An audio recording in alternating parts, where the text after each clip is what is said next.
Georgia, the wastewater treatment plant. Well, some of the items on my list, the estimated costs are additioning off the sludge bed or making a dumping area so when the guys clean out the pump stations, we'll have a place to put it.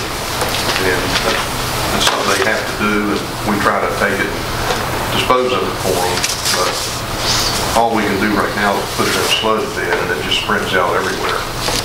And we can't really clean it any other way, but we have to get in there with shovels and shovel it out. So that would be beneficial, and it's whatever comes into a wastewater pump station, it can be any and everything. We'd like to get our thickener pump panel replaced. It's corroded pretty bad. It was put in 89 or 90 when the plant was first upgraded. And the cost of that would be approximately $8,000. And we did one last year that made the plant drain a much more reliable panel, and it works a lot better. We haven't had any trouble with that. Thank you. We'd like to replace thickener pumps also. They've got a lot of wear on them. They've been in there for a lot of years. And that would cost about $15,000. I've got quotes on that already.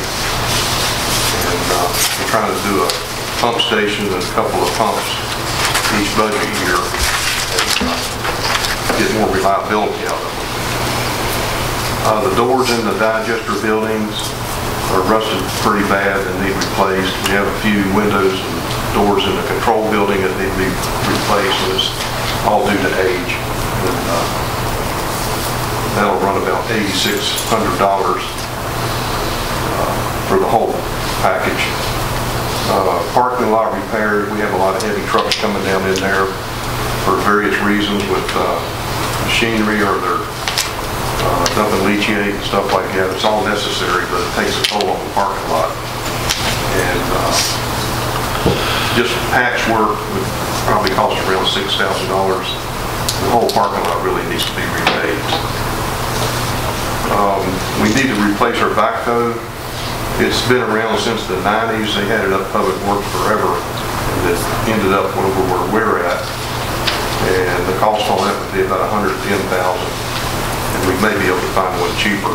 We don't need all the bells and whistles. We use it to move materials, unload trucks, lift heavy equipment, and on the more level spots we push snow with it in the wintertime. And it's very handy. It's a good back saver. Our filter pumps, we could use a few extra filter pumps. These have been rebuilt. They run 24/7 year-round. And these are some of the main pumps in the plant. They're 60 horsepower pumps. We have 3 of them. And the cost on those would be approximately $75,000 for 3 pumps. The piping in our sludge wells, unthickened, thickener plant drain is getting pretty corroded and rusted, and it could be replaced probably in the next couple of years. And then also our sludge press, we dispose of the sludge out of our digesters. We run that thing on a daily basis. It was put in 2011, and it's time for some maintenance on it. And that would run right at $11,000. I got a quote the other day on that. And the company comes down from Michigan and goes over to the machine and replaces whatever parts that they've replaced, and they'll make any necessary adjustments. So, that's all I have. Of course, our biggest ticket item is the equalization basin. The equalization basin and the upgrades for the consent order. That's not on here. That's since I thought it had been in the works. You all more or less committed to that project, but that's a big dollar project and a necessity. That's when he said 90s model back there, was it bought in the 90s for Public Works? I can only assume. It came from Public Works, but it's a 90s. It may be even late 80s. I can get you a number on it as far as year date, but it's old. It's been around a long time. And if you're looking at buying a piece of equipment over there to do the things you're doing, is the backhoe the best option? Or is there another piece of equipment that would serve better? I feel like the backhoe is a pretty good choice. It's just, you can do a lot with it. Yeah. And it will pick up heavy loads. We've said centrifuges on the trucks before. Okay. Pass.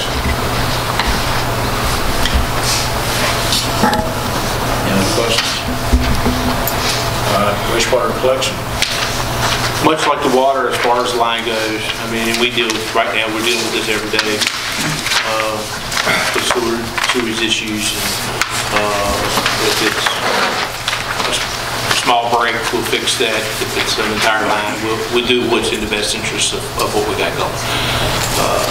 The other thing with the wastewater and a lot of the sewer backups that we have is, we go out and we identify, but again, as bad as some of our things are, the homeowners is even worse. And most of theirs is certainly all terracotta and tree roots growing in them. And sometimes they don't like to be told that we're sorry, but it's on you. And they tend to get a little excited. But again, we do a pretty good job with that. Sometimes that can get contentious out there with the residential homeowner and a guy that's been in the ditch all night long. But we continue to address them as they are. We're scheduled down here on Craig Street, the big line, this spring, working with MPW and doing a major clean out of that line that goes all the way down Craig Street. We need Mama Nature, of course, to cooperate with us with the amount of water that's not sewage going through our lines. The lift station project has certainly been an interesting project, but we're moving forward. We're getting closer every day. 2 weeks, maybe we'll be done. Middle of February? Yeah, we'll be done. So I want to clarify with that, with this project, it's a total overhaul. The work over the next 10 years with that should be minimal to non-existent. Better be non-existent or I won't sit here very long. I just want to clarify that. That's right. But that's been a project that Stevie's staff, and himself, and our public works staff, there's a lot of things, and of course BB and Richard and I have had this conversation, there's a lot of things that we have absorbed in the budget process with the project that certainly was above and beyond what was needed to be done. So if we come a knock in the next 30 to 45 days, it's not that we blew it. It went along with projects that we were addressing out there. And again, kudos to our guys. We have a nice situation in all of our departments, but not something that has been popular through years in public works, but we have public works people that are working with our engineering staff, making recommendations that work for them. I mean, Stevie and them staff, kudos, and really intelligent people, but sometimes some of our guys are pretty smart too. Maybe not 1 + 2, but they're good with 1 + 1, and that's worked well. I mean, we've relied on our staff to help out with some of these projects. And they're the ones that got to work on it. They know what really happens. So we've really ramped up talking to them about what's really happening in the real world. And sometimes it sheds a lot of light. I'm trying to engineer some kind of a off-the-chain amazing solution. And Kevin comes up to me and says, why don't you just put a cap on that and run that pipe right there? Mom, that's a good idea. And so we try to make sure we're mixing brain and real world best we can, because when I leave out of here, they're the ones who got to take care of it.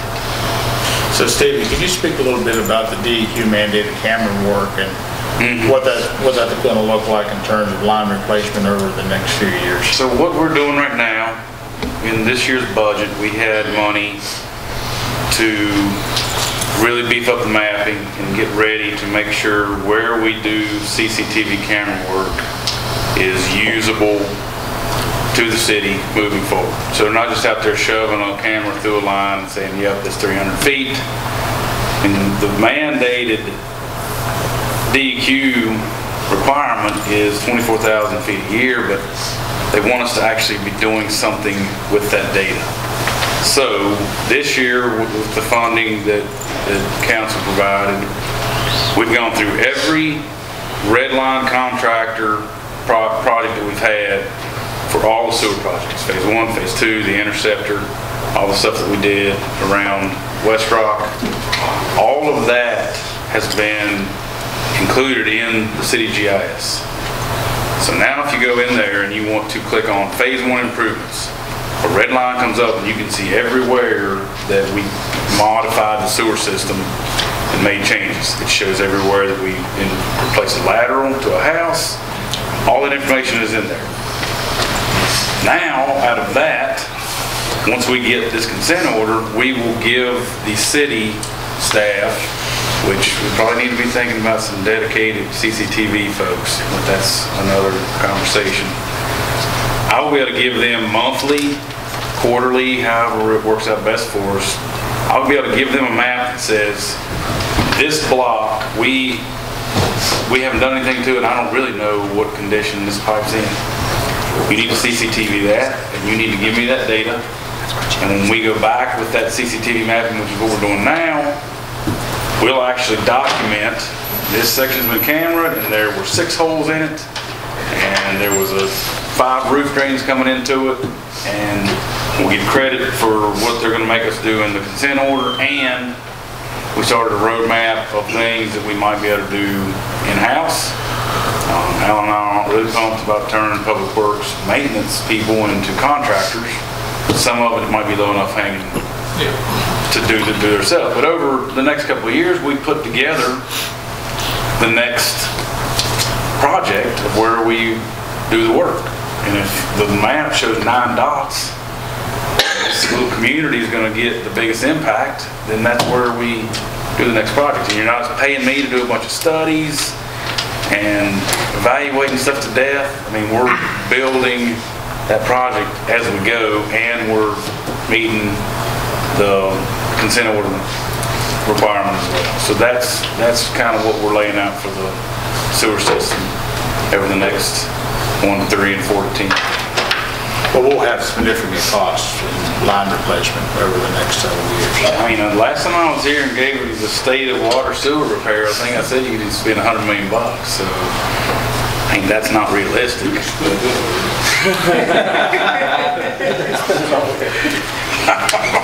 Going after that, right?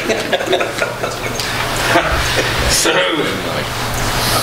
the goal is that of that, I mean, the city's not going to spend $100 million on water and sewer, but what we can do is find out where the absolute required improvements need to happen and be able to come back to council and say, for this much money, you're going to get this benefit. And what that means, and BB can attest to this, every time we tighten up our sewer system and send less water to George, somebody else pays more of the bill. So it is in the interest of the city, and I've got a spreadsheet to show how much money you're going to save for every gallon of rainwater you don't send to the wastewater treatment plant. So we're not looking at, it's not all doom and gloom. If we do it right, it can essentially almost pay for itself as we invest the money. And I mean, BB and I can track that pretty good year to year to see how things are changing and how that rate structure changes each year based on who sends what to the wastewater treatment plant. Any questions?